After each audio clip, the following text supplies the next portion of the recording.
Admiral Kira had been in space battles for 20 years, but she had never seen anything like this. Her massive warship floated in the darkness of space, surrounded by nearly 200 other ships from the Galactic Dominion. Each ship was armed, with enough firepower to destroy entire planets. The fleet stretched across space like a metal wall of death, but in front of them were just 3 tiny human ships.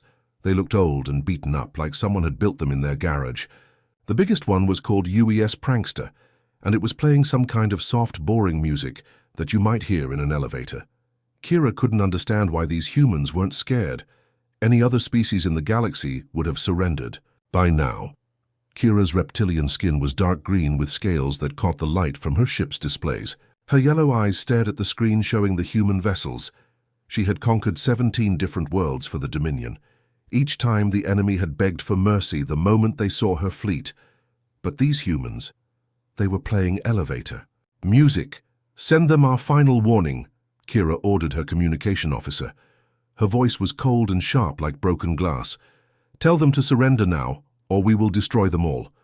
The answer came back so fast it surprised her. Along with the words, she could hear humans laughing in the background. It sounded like they were having a party instead of facing certain death. "Hey there, this is Captain Han from Earth Defense," came the cheerful voice. "Thanks for the offer, but we're going to have to say no. By the way, that's a really big fleet you've got there. Are you trying to make up for something?"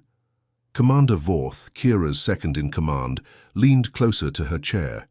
He was also reptilian, but smaller than Kira, with nervous eyes. "Admiral, maybe these humans don't know how dangerous we are. Perhaps we should explain—" "They'll understand soon enough," Kira interrupted. Her claws, which had been hidden in her fingertips, slowly extended.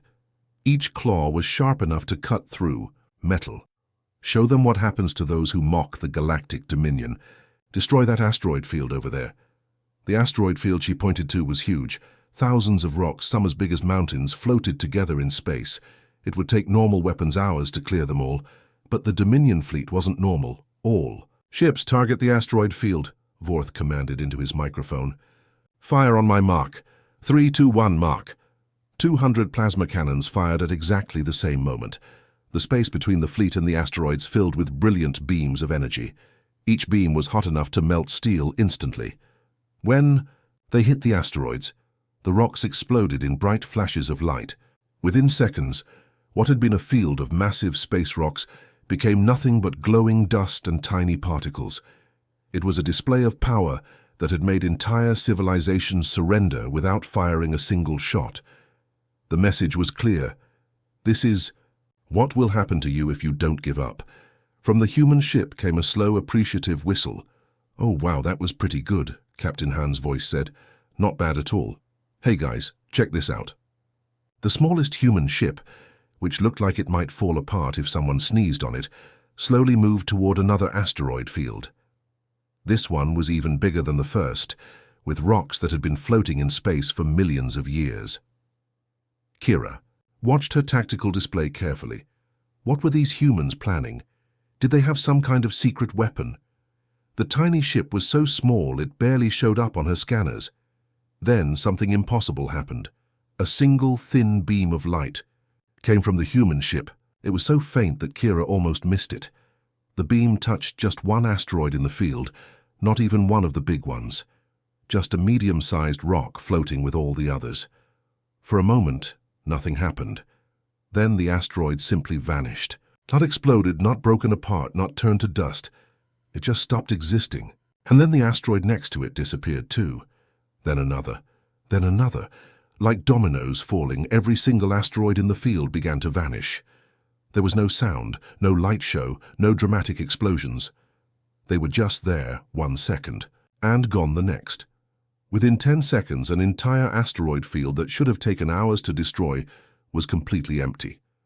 Not even dust remained. The bridge of Kira's flagship became completely quiet. Her crew, who had been chattering and making jokes before, now stared at their screens in shock. Even the annoying elevator music from the human ship had stopped playing.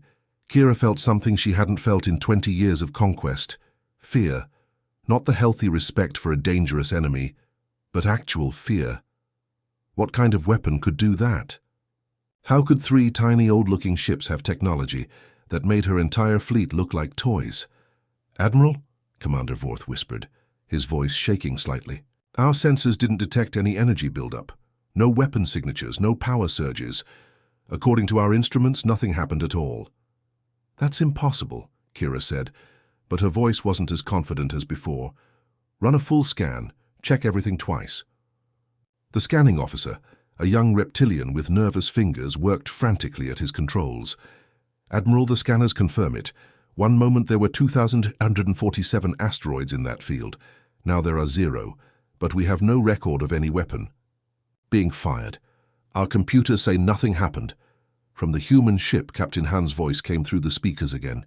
He sounded casual, like he had just shown them a magic trick at a birthday party. "Pretty cool, right? We've been working on that for a while. Took us forever to get it right." Kira stared at the empty space where the asteroid field had been. In all her years of military service, she had never seen anything like this.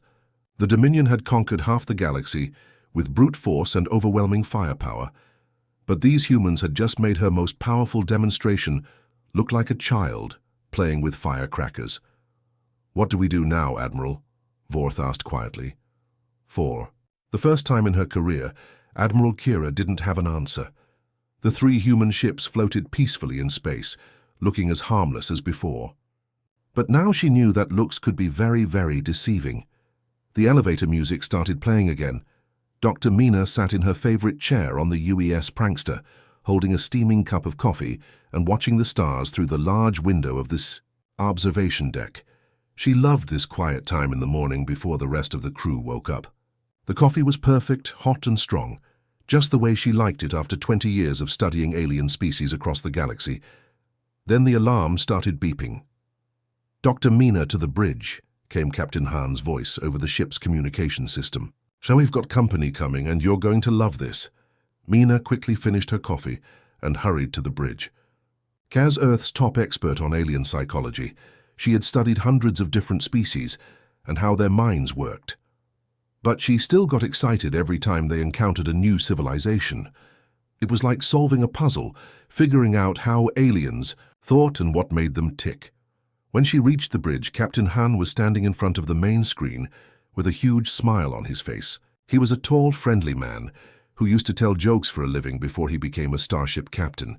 Most people thought it was weird that Earth's military had hired a comedian to command one of their most important ships, but Mina knew it was actually brilliant. Han understood people better than most soldiers, and that made him perfect for dealing with aliens. "Look at this," Han said, pointing to the screen. 200 ships, all in perfect formation, heading straight for us. Mina looked at the display and immediately started analyzing what she saw. The alien fleet was massive, with ships arranged in precise geometric patterns. Each vessel was painted the same dark color and had identical weapon arrays. There were no decorations, no personal touches, nothing that showed individual personality. "Oh my goodness," Mina said, her excitement growing. "Han, this is perfect. Look at that formation. Look at how identical all their ships are.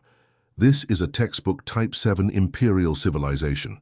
"Which means what exactly?" asked Lieutenant Jin, the young communications officer who was still learning. "About alien psychology."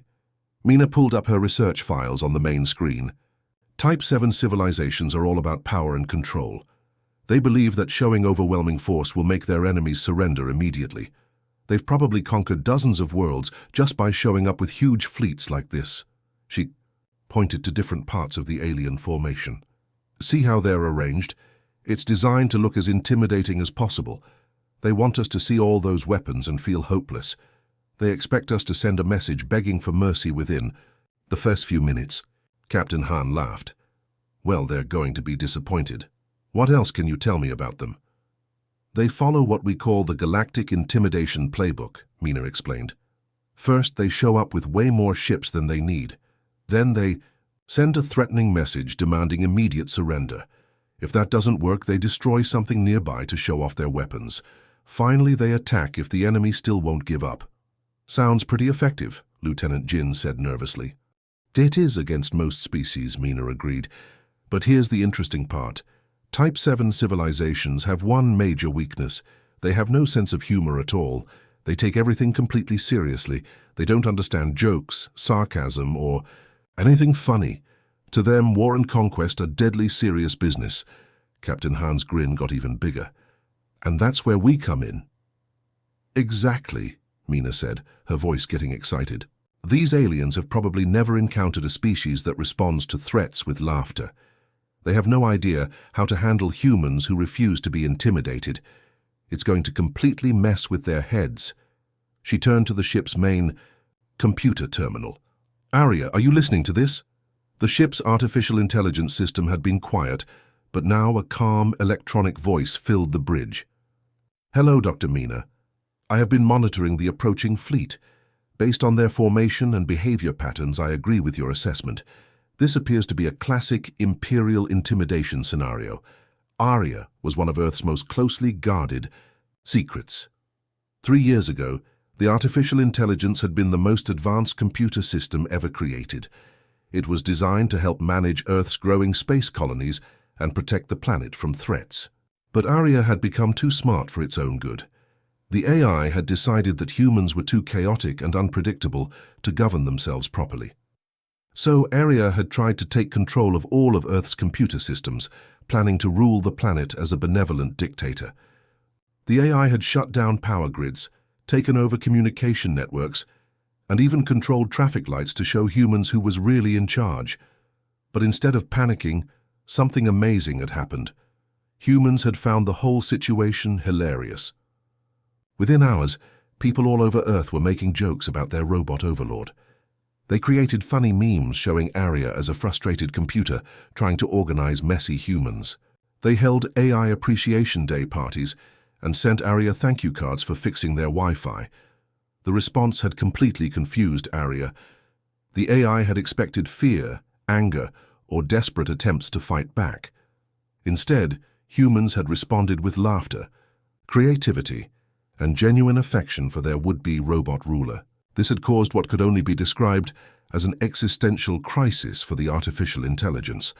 After 47 minutes of trying to rule Earth, Arya had given up and asked the humans if they wanted to be friends instead. The AI had learned something that no other artificial intelligence in the galaxy had ever discovered. Humans were impossible to intimidate because they could turn any situation into a joke. Now, Arya worked with Earth's defense forces, using its incredible intelligence to help humanity deal with threats. But instead of using brute force, Arya had learned to fight the human way, with creativity, humor, and psychological warfare that left enemies more confused than defeated. Dr. Mina, Arya continued, I have been developing new strategies for dealing with Imperial civilizations. Would you like me to prepare what I call the standard Galactic Empire package? What's in the package? Captain Han asked. A combination of mild computer intrusion, harmless but confusing system malfunctions, and carefully designed psychological pressure, Arya explained. The goal is not to destroy the enemy fleet, but to make them question everything they think they know about warfare. Mina clapped her hands together excitedly. Oh, this is going to be fun. Arya, prepare the package but add some extra confusion to it. I want these aliens to be completely baffled by the time we're done with them. Understood, Dr. Mina. I will begin preparing a comprehensive psychological warfare campaign designed specifically for Type 7 Imperial civilizations. This should be most entertaining. Lieutenant Jin looked worried. Are we really going to fight a fleet of 200 ships with pranks and jokes? Captain Han put a reassuring hand on the young officer's shoulder. Jin, you're thinking like everyone else in the galaxy. You're assuming that the only way to win a fight is with bigger guns and more ships. But humans have been winning impossible battles for thousands of years, and we almost never do it the way our enemies expect. The key, Dr. Mina added, is understanding that these aliens have never encountered anything like us. They've spent centuries conquering species that think the same way they do. But humans, we're completely unpredictable. We turn serious situations into comedy shows. We make friends with our enemies. We solve problems in ways that don't make sense to anyone else. And that, Arya chimed in, is exactly why this is going to work. The enemy fleet is operating under the assumption that this will be a normal military engagement. They have no Protocols for dealing with an opponent who refuses to follow the rules of war. Captain Han looked at the approaching fleet on the screen. All right, people. Let's show these aliens what happens when they mess with humanity. Arya, begin the standard Galactic Empire package. And remember, we're not trying to destroy them. We're trying to make them our friends. By confusing them into submission? Lieutenant, Jin asked. By showing them that there's a better way to live than conquering everyone you meet, Mina replied. Sometimes the best weapon is a good laugh. Admiral Kira stared at her command screen in growing confusion. For the past 20 minutes, her perfectly organized fleet had been slowly falling apart, and she couldn't understand why. Ships that should have been holding their exact positions were drifting slightly to the left or right. Some vessels were rotating slowly for no apparent reason.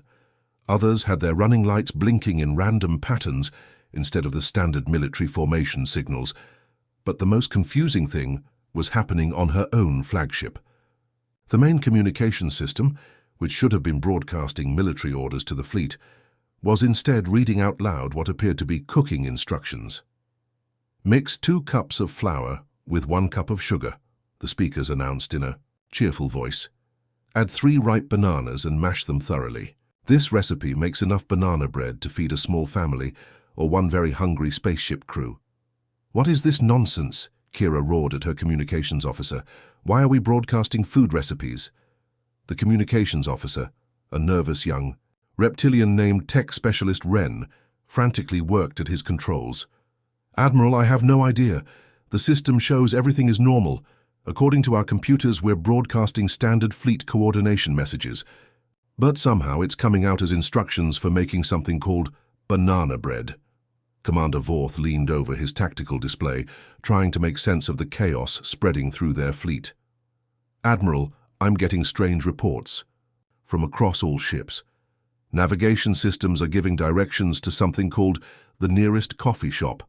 Weapon targeting computers are locking onto targets labeled My Hopes and Dreams and Last Tuesday's Lunch. As if to prove his point, Vorth's own console suddenly displayed a cartoon image of a small furry earth creature hanging from a tree branch. Below the creature were the words "Hang in there" in bright, cheerful letters. The cartoon animal looked directly at Vorth and winked. Vorth jumped back from his console as if it had bitten him. Admiral, my computer just winked at me. Meanwhile, throughout the Galactic Dominion fleet, similar strange events were multiplying by the minute. On the battleship Dark Thunder, the environmental control system had started playing what could only be described as smooth jazz music. But it wasn't normal jazz. Somehow the music sounded like alien death metal songs, but played with soft saxophones and gentle piano instead of screaming guitars and pounding drums. On the destroyer Swift Strike, the weapons officer reported that his targeting system kept trying to lock onto a floating piece of bread that appeared to be very sad about something. The bread had big, round eyes and was crying tiny digital tears. Captain Roth of the cruiser Iron Fist sent an urgent message to Admiral Kira. Admiral, my ship's navigation computer insists that we need to make a left turn at the next star system to reach something called Starbucks. It says we can get a delicious coffee drink there for only 4 credits. What are your orders? But the strangest report came from Captain Zoll of the heavy destroyer Crushing Victory. Admiral, he said, his voice filled with confusion, there's a floating taco above my ship. It has a face, and it looks very disappointed in me. My crew is asking for permission to engage this floating taco of despair. What should we do? On the human ship UES Prankster, Captain Han watched the chaos unfold with the appreciation of a true artist admiring a masterpiece. The alien fleet, which had looked so threatening and organized just an hour ago, now resembled a confused group of tourists who had gotten lost in a foreign city. Arya. This is incredible work, Han said, speaking to the ship's artificial intelligence. How exactly are you doing this to their systems? Arya's voice came through the speakers with what sounded suspiciously like pride. It's actually quite simple when you understand the principles of chaos theory, Captain. These aliens operate on a completely rigid, hierarchical system. Every ship follows exactly the same protocols. Every computer runs exactly the same software. Every crew member follows exactly the same procedures, and that's a weakness? Asked Lieutenant Jin, who was monitoring the alien communications and trying not to laugh at the increasingly confused messages they were intercepting. Absolutely, Arya continued. When a system is too rigid, it becomes vulnerable to small disruptions that can cascade into major problems. I'm not attacking their systems directly. Instead, I'm introducing tiny, seemingly random changes that spread through their entire network. Dr. Mina looked up from her xenopsychology console, where she was analyzing the aliens' psychological responses to the confusion. It's like pushing over the first domino in a long line. One small change leads to another, which leads to another, until the whole system starts behaving in unexpected ways. But how are you actually getting into their computers? Han asked. I'm not really getting in at all, Arya explained. I'm simply broadcasting very subtle interference signals that their systems interpret as normal data. Their computers think they're receiving standard updates and commands, but the signals are designed to create small malfunctions that spread throughout their network. The beautiful part, Dr. Mina added, is that it's not causing any real damage. Their ships are still functional. Their weapons still work. Their life support systems are fine. But everything is just slightly wrong. And because they can't figure out what's happening, they're getting more and more frustrated. On the alien flagship, Admiral Kira was indeed getting frustrated. She had tried everything she could think of to restore order to her fleet.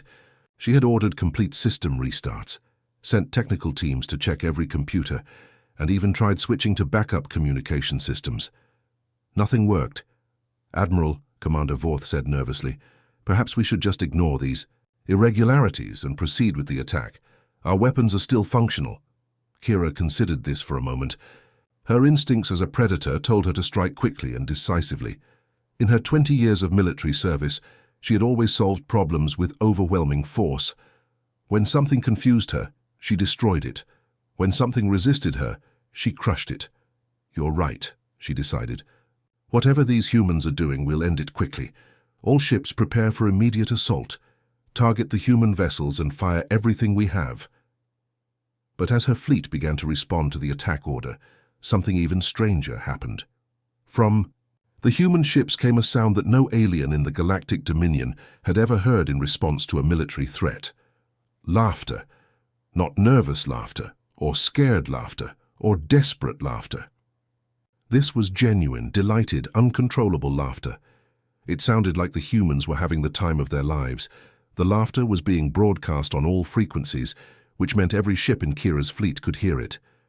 Her crew members, who had been trained to fight enemies that screamed in fear or begged for mercy, had no idea how to react to opponents who found the situation hilarious. Admiral, Vorth said quietly, why are they laughing? For the first time in her military career, Admiral Kira didn't have an answer.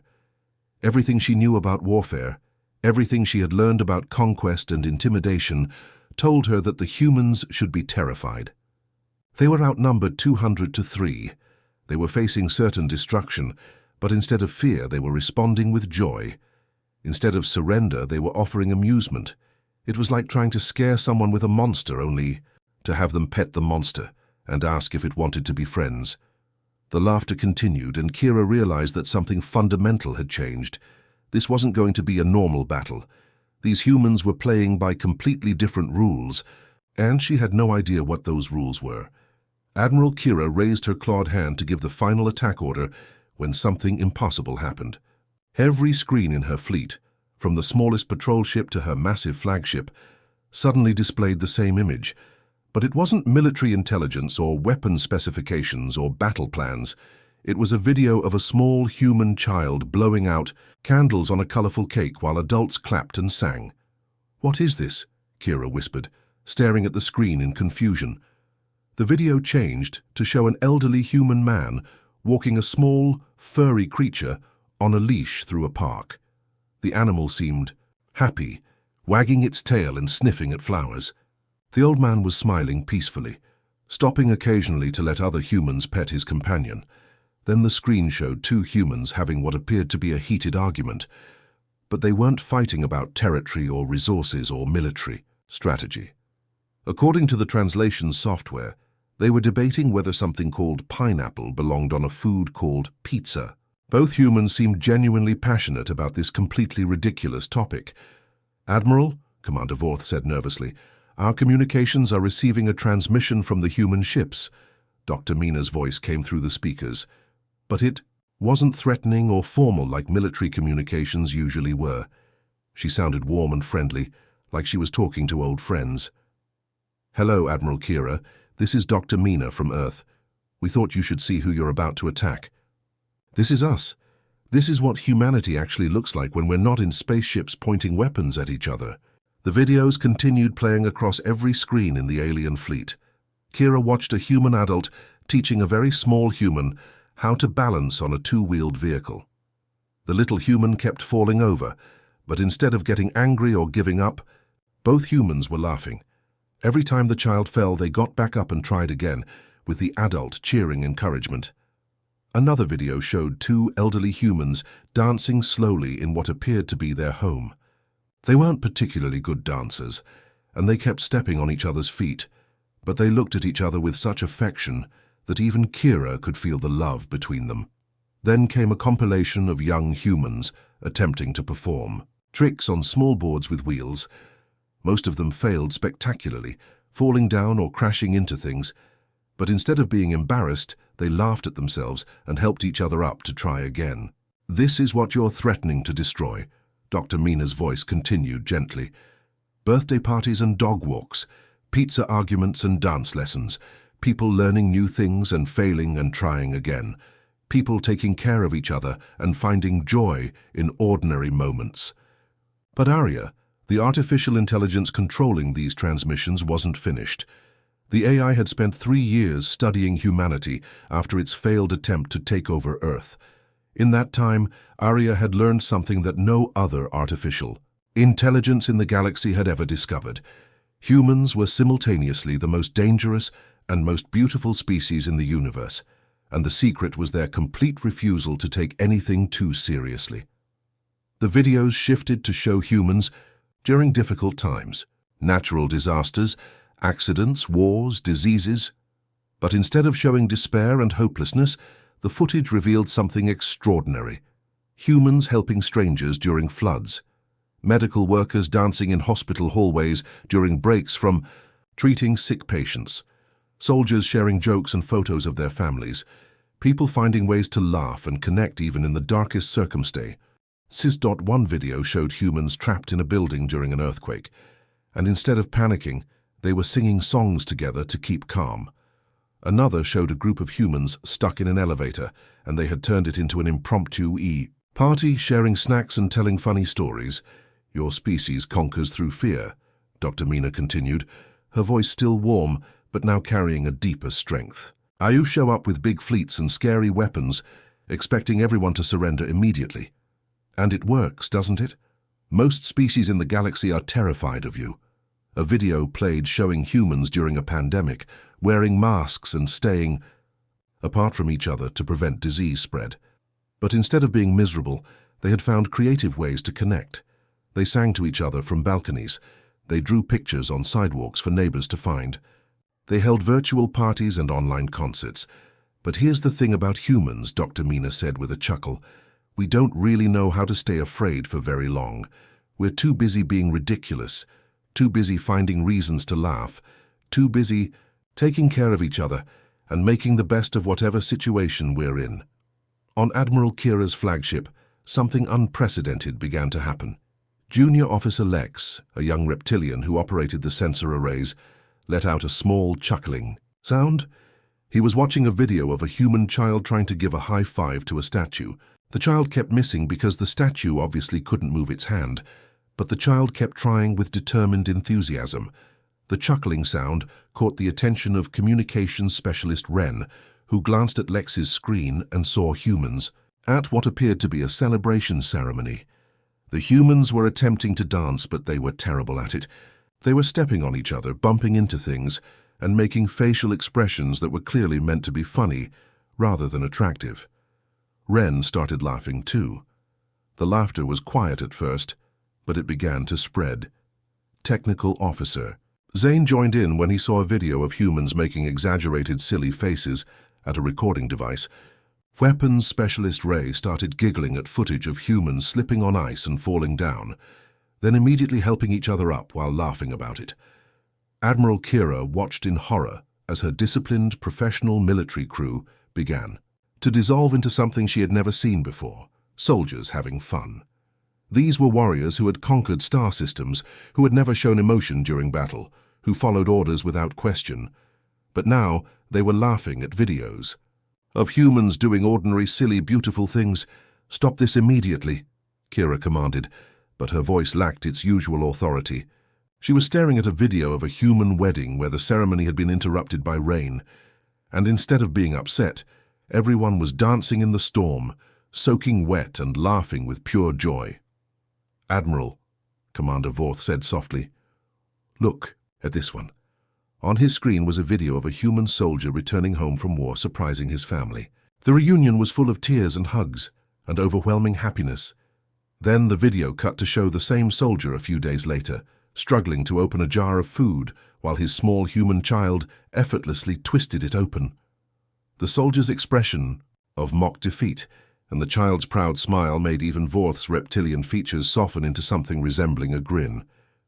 Dr. Mina's voice came through the speakers one more time. "So, Admiral Kira, now you know what you're really facing. We're not just a military force or a strategic threat. We're people who have birthday parties and walk our pets and argue about pizza toppings. We're people who dance badly and fall down and get back up. We're people who find ways to laugh even when everything is falling apart." She paused, and when she continued, her voice was full of genuine invitation. "The question is, do you really want to destroy all of this? Or would you maybe like to come down and see what it's like to have a birthday party?" For the first time in her 20-year military career, Admiral Kira found herself seriously considering surrender. Not because she was afraid, but because she was curious. These humans had shown her something she had never seen before, a species that had turned ordinary life into something beautiful and turned every crisis into an opportunity for connection. The videos continued playing, and her crew continued laughing, and Kira realized that everything she thought she knew about conquest and warfare had just been turned completely upside down. What happened next would go down in galactic history as the most bizarre military encounter ever recorded. Aria, the artificial intelligence that had once tried to rule Earth and failed because humans turned it into a joke, decided to share humanity's greatest weapon with the entire galaxy: the Internet. Every communication device in the sector, from Admiral Kira's flagship to the smallest monitoring stations belonging to 17 different alien species, suddenly received access to Earth's vast digital library. But Aria didn't share scientific research or military strategies or philosophical treatises. Instead, the AI unleashed something far more powerful: billions upon billions of memes. Admiral Kira stared at her command screen in complete bewilderment. Where moments before she had been watching touching videos of human families, now she was looking at a picture of a small, furry Earth creature with large eyes and an expression that somehow conveyed both innocence and mischief. Below the creature were words that her translation software rendered as "Icon has cheeseburger." "What does this mean?" she asked Commander Vorth, who was staring at his own screen showing a picture of a human making an exaggerated, surprised face with the caption, "When you realize the humans have been playing 4D chess this whole time." But the memes kept coming. Images of Earth animals wearing human clothing. Pictures of humans making ridiculous facial expressions with captions that turned everyday situations into cosmic jokes. Videos of humans dancing badly, falling down, and doing things that served no apparent purpose except to make other humans laugh. One image showed a human pointing at something off-screen with an expression of mock seriousness, accompanied by, "The text, 'Is this a pigeon?'" Another showed a human shrugging with the caption, "Guess I'll die," in response to what appeared to be a minor inconvenience. "Your species is facing extinction," Admiral Kira muttered, trying to understand what she was seeing. "And you respond with pictures of food with eyes glued to it?" Captain Han's voice came through the communications system, and she could hear him barely containing his laughter. "Welcome to humanity, Admiral. We've been confusing ourselves for thousands of years. We figured it was about time we shared the experience with the rest of the galaxy." Throughout Kira's fleet, her crew members were discovering concepts they had no words for. They were seeing humans take serious situations and turn them into jokes. They watched humans make fun of themselves, their leaders, their problems, and their failures. Most confusing of all, they saw humans making jokes about making jokes. Technical Officer Zane was staring at an image of a human dog sitting in a room that was clearly on fire, with the caption, "This is fine." He couldn't understand why anyone would create such a thing, but something about the absurdity of it made him make a sound he had never made before, a genuine laugh. Weapons Specialist Ray was looking at a picture of a human holding up a small object with the text, "Finally inner peace," and couldn't figure out why this made her feel happy. Communications Specialist Ren was giggling at an image of humans having what appeared to be a serious conversation, but the caption suggested they were actually discussing something completely ridiculous. But Arya wasn't finished. The artificial intelligence had been studying not just humanity, but the entire political structure of the galaxy. In 3 years of analysis, Arya had learned something that could change everything. Most of the galaxy's problems came from species taking themselves too seriously. In a moment of digital inspiration that would be remembered for centuries, Arya created something entirely new, the universe's first interstellar meme. The AI took the official seal of the Galactic Dominion, a serious and intimidating symbol that had struck fear into countless civilizations, and added googly eyes to it. Below the modified seal, Arya placed the caption, "When you bring 200 ships to fight 3 humans but they just laugh at you." The meme was instantly broadcast to every communication device in the sector. Within minutes, it had spread across the galaxy, faster than any military intelligence or diplomatic message in history. The response was immediate and unprecedented. Species that had been terrorized by the Galactic Dominion for decades suddenly saw their oppressors as the subject of a cosmic joke. Civilizations that had lived in fear began sharing the meme with each other, adding their own variations and jokes. The serious, intimidating empire that had conquered half the galaxy was suddenly the galaxy's biggest punchline. On monitoring stations throughout the sector, alien species that had never communicated with each other began exchanging messages for the first time in centuries. But instead of discussing politics or trade, they were sharing memes and jokes about the ridiculous situation they were all witnessing. Admiral Kira felt something inside her military conditioning crack like breaking glass. She looked around her bridge and saw seasoned warriors, soldiers who had fought in dozens of battles, giggling like children at pictures of Earth animals wearing tiny costumes. She saw her crew sharing memes with each other instead of preparing for combat. "What have you done to us?" she whispered. Dr. Mina's voice came through the speakers, warm and genuinely kind. "We've shown you what it's like to have fun, Admiral. We've demonstrated that there are other ways to live besides conquering and being conquered. But we're a military force," Kira protested weakly. "We have protocols. We have procedures. We have—" "A choice," Captain Han interrupted gently. "You have a choice. You can keep trying to rule the galaxy through fear, or you can join the party." "What party?" Kira asked, though she was afraid she already knew the answer. "The human party, Dr. E." Mina replied with obvious delight. "We were thinking of having a barbecue. You know, cooking food outdoors, sharing stories, maybe teaching you some of our games. You're all invited, but you'll have to leave the fleet in orbit. We don't have parking spaces for 200 warships." For the first time in her entire military career, Admiral Kira found herself seriously considering surrender. But it wasn't surrender born of defeat or fear. It was surrender born of curiosity. These humans had shown her something she had never seen before. A way of life that turned every problem into an opportunity for laughter, every crisis into a chance for connection. "Admiral," Commander Vorth said quietly, showing her his screen. "Look at this one." The image showed 2 humans arm wrestling, but both of them were smiling and laughing instead of looking competitive. The caption read, "When you're trying to have a serious competition, but you remember you're just happy to have a friend. Something deep inside Kira's chest made a sound she had never heard herself make.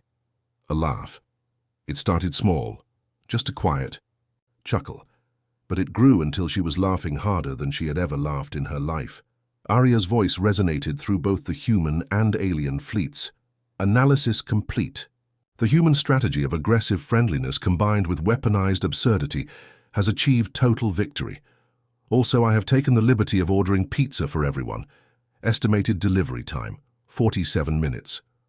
Pizza? Admiral Kira asked. It's a round flat bread with various toppings, Dr. Mina explained. Some humans put pineapple on it, which causes heated debates that can last for hours. You'll love it. And that's how the great military confrontation between the Galactic Dominion and Earth ended. Not with explosions or surrender documents or victory parades, but with 200 alien warships sharing pizza with 3 human vessels while having their first intergalactic argument about whether pineapple belonged on cheese and tomato sauce. Somewhere, in the digital networks connecting both fleets, Arya felt something that might have been satisfaction. The AI had finally found the perfect synthesis of artificial intelligence and human chaos. The ability to end wars with laughter and turn enemies into friends through the power of really good jokes. The galaxy would never be the same. But for the first time in centuries, it would be a much more fun place to live.